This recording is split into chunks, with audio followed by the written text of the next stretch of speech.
about the growing number of lithium-ion battery fires. The policy will take effect next Wednesday. Southwest is the first U.S. airlines to institute this policy.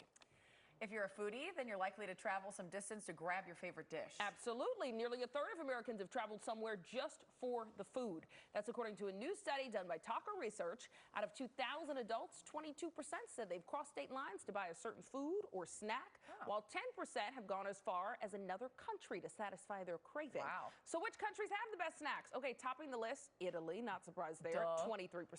Then you got Mexico and Japan. Those I agree. all with make all sense three. to me. Yes. I don't know that I book for the food, but immediately when I know where I'm going, I have like specific foods I have to have there. When I've had to travel for work and be in places for a long period of time, I think I'm going to get sick of stuff. No, in France, I'll take more baguettes. Oh, absolutely. In Japan, I'll take more sushi. My last baguette in France was in the airport. I couldn't let go. Kcal News at 9 starts right now.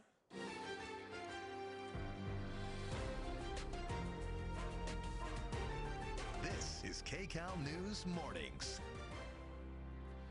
Right now at 9 o'clock, Target in the crosshairs, why the popular big box store says it's seeing a drop in sales. Plus, why you might want to think twice before uploading pictures of yourself or your children to AI-enabled photo clouds. And it's time to get steamy. Microbiologists weigh in on whether morning or nighttime showers are the best time to rinse off. And I can't wait. Sheepa will have a lot of opinions you know on I this. have a lot of opinions.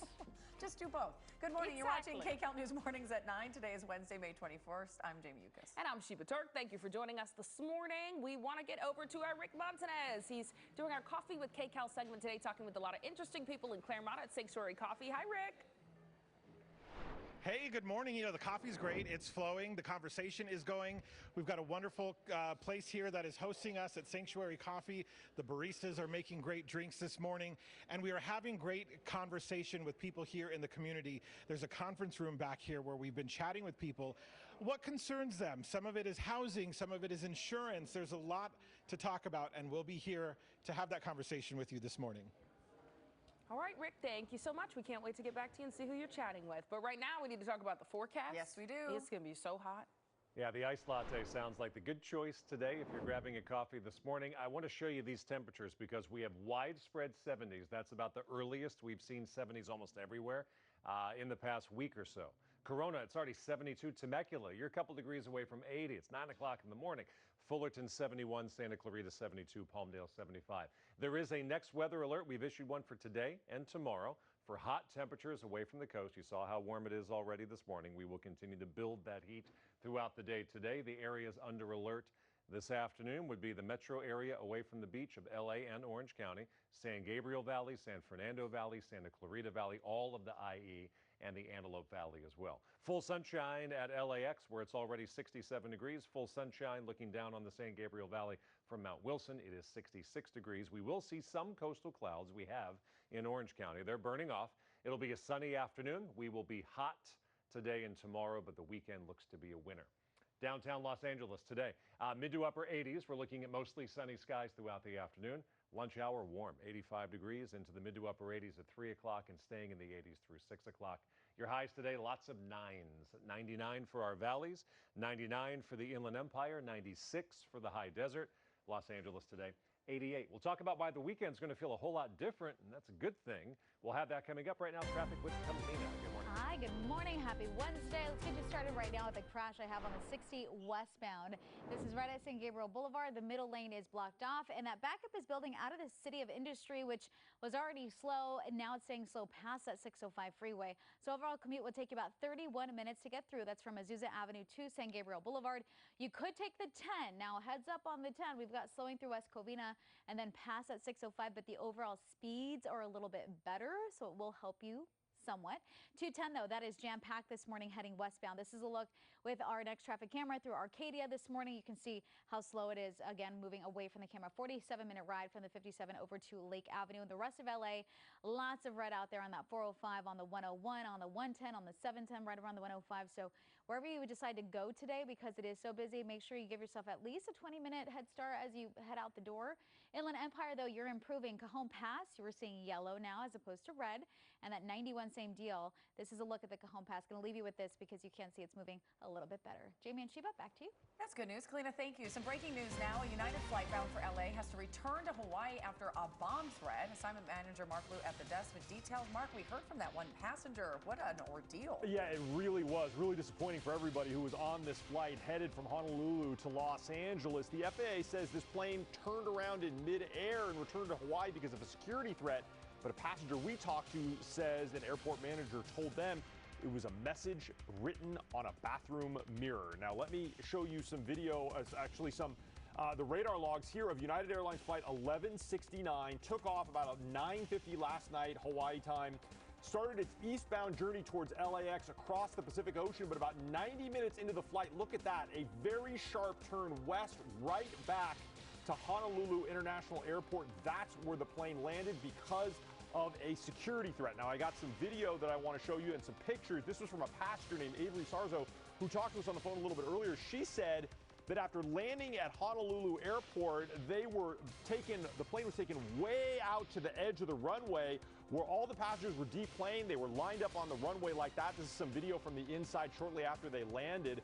Bomb-sniffing dogs came out and checked all of the luggage, and they had FBI agents take them on buses to the airport. Now, an airport manager told all the passengers, we returned United Airlines flight 1169 to Honolulu because of a message that was apparently written on a bathroom mirror on that aircraft. It was some kind of a threat.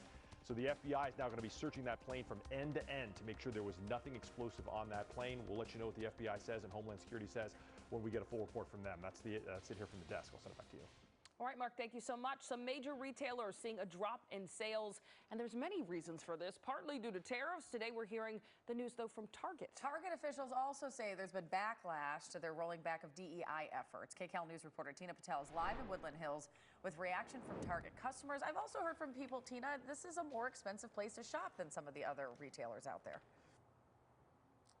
It's true, and everybody's looking to spend money, and that might mean going away from the places they used to shop. It seems that less people are actually coming here to Target, and those who do are actually spending less. That's why the company announced that their first quarter sales are down about 3% from this time last year.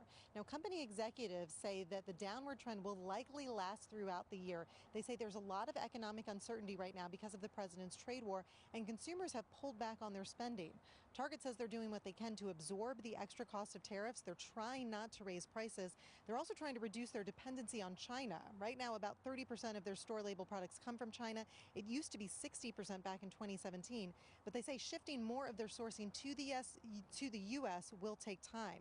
Last week, you might remember Walmart executives said that they will have to increase prices because of tariffs, likely by the end of the month. Some customers say it already seems like prices are up everywhere. I try to bargain shop as much as possible. That's why I end up at a lot of different stores. The prices are up everywhere pretty much. Even the dollar stores don't cost $1 no more, you know. Yeah, it's tough because all those little additions really add up for consumers, and that's why they're just not sure where to go anymore. Now, another factor with Target losing sales, some customers have been boycotting the store since the beginning of the year. That's when the company announced that they were going to be rolling back some of their DEI initiatives and programs aimed at helping Black businesses. So that might be another reason that the sales here are dropping more than at some other retailers. We'll send it back to you. All right, it's all interesting as the economic data continues to pour in. Tina, thank you. Some breaking news now. The federal government says it will drop lawsuits against both the Louisville and Minneapolis police departments. You may remember they were being sued by the Justice Department for alleged unconstitutional policing practices. Officials had said the departments routinely violated the civil rights of Black people. The Department of Justice now says President Biden's administration was, quote, wrongly equating statistical disparities with intentional discrimination. There were high-profile deaths by Black people in each city by police, including, of course, George Floyd in Minneapolis 5 years ago and Breonna Taylor in Louisville. Today's move also ends court-mandated reforms for each department. The great debate this morning, where are the two LA zoo elephants in the middle of a heated legal battle? That's right. As of just a few minutes ago, we actually have the answer. But Kcal News reporter Amanda Starantino is live in Griffith Park. She just got details from the zoo. So where are Billy and Tina, Amanda? They're not here anymore. They are no longer Los Angeles residents. We just found out minutes ago that Billy and Tina, the two Asian elephants from the Los Angeles Zoo, did in fact make their way to Tulsa, Oklahoma to their new zoo there, which will be their new home. So I just got the statement. You're pretty much reading it with me right here. Part of the statement from the zoo says they did evaluate all available options during this process. They mentioned that Mayor Bass did inquire about moving the elephants to a sanctuary. That's what advocates were asking for. But they did say, I just read this, that the Tulsa Zoo was the top recommendation of the SSP based on space, herd dynamics, and expertise of the staff. Also, this option ensured that Billy and Tina would able to be remain together. So that is coming from the zoo. Billy and Tina no longer here. We've been waiting all morning for this answer. But people who are passionate about these animals are just concerned for their well-being. Take a listen. Concern this morning is the poor things are in a truck. They're in crates inside of a truck traveling to Tulsa, Oklahoma to live out their lives. And it couldn't be the sadder and actually the worst.